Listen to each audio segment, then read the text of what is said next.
Hey, it's Kevin back with another episode of the video blog, and kind of a weird episode today, so please indulge me, bear with me, or if you want, ignore and move on, and we'll be back with maybe something more interesting for you tomorrow. But the other day, my buddy Matt in Cleveland, who goes by Addicted to Vinyl on Twitter, also has the website addictedtovinyl.com, a great music-oriented, of course, vinyl-oriented website, put up a little Twitter post on Twitter that said, "How can you leave The Flame off a Cheap Trick compilation?" Of course, The Flame was Cheap Trick's #1 hit single. In fact, I think it was their only #1 hit single from 1988.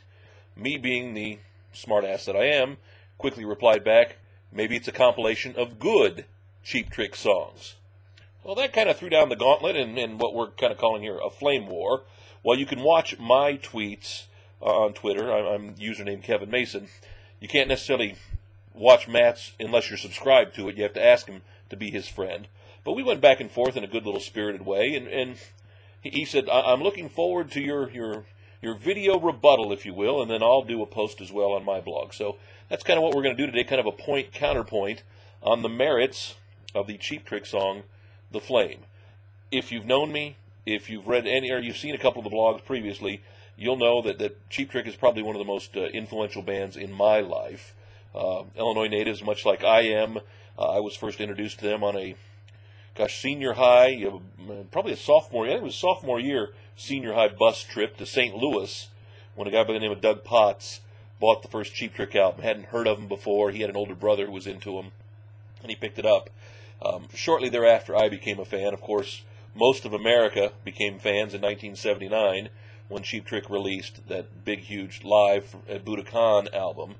And that and the Dream Police album were kind of the peaks of Cheap Trick's career, 1979, 1980.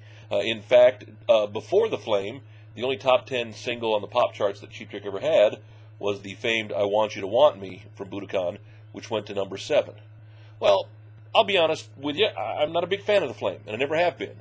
And I know a lot of true, I use true in quotes, Cheap Trick fans who've been there for a long time, were never fans of the song, and the band had some gripes about it too.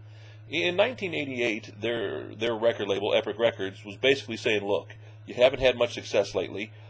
Tom Peterson left the band, the bass player, in 1981.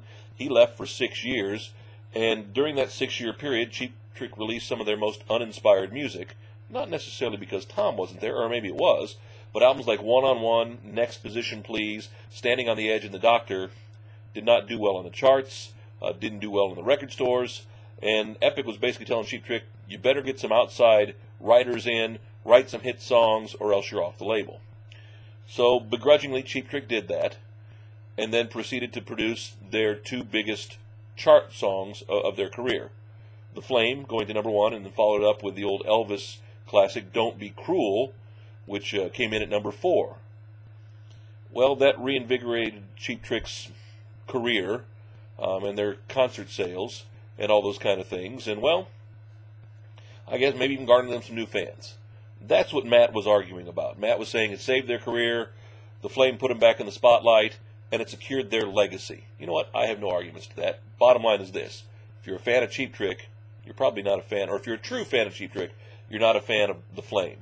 Usually, women between the ages of 35 and 45 are fans of The Flame. That was their first real introduction to the band. A nice, pretty little top 40 ballad. I don't turn it off when it comes on the radio, but it's usually something I do skip through on my Cheap Trick albums. Bands like Nirvana and Green Day, Smashing Pumpkins, have all been inspired by Cheap Trick, as have many other bands. And Cheap Trick's still going at it today. They're out on tour this summer with Def Leppard and Poison.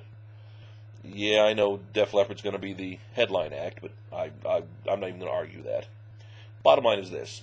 True Cheap Trick fans aren't fans of The Flame. How do you leave it off a compilation? Like I said before, by putting only the good songs on there.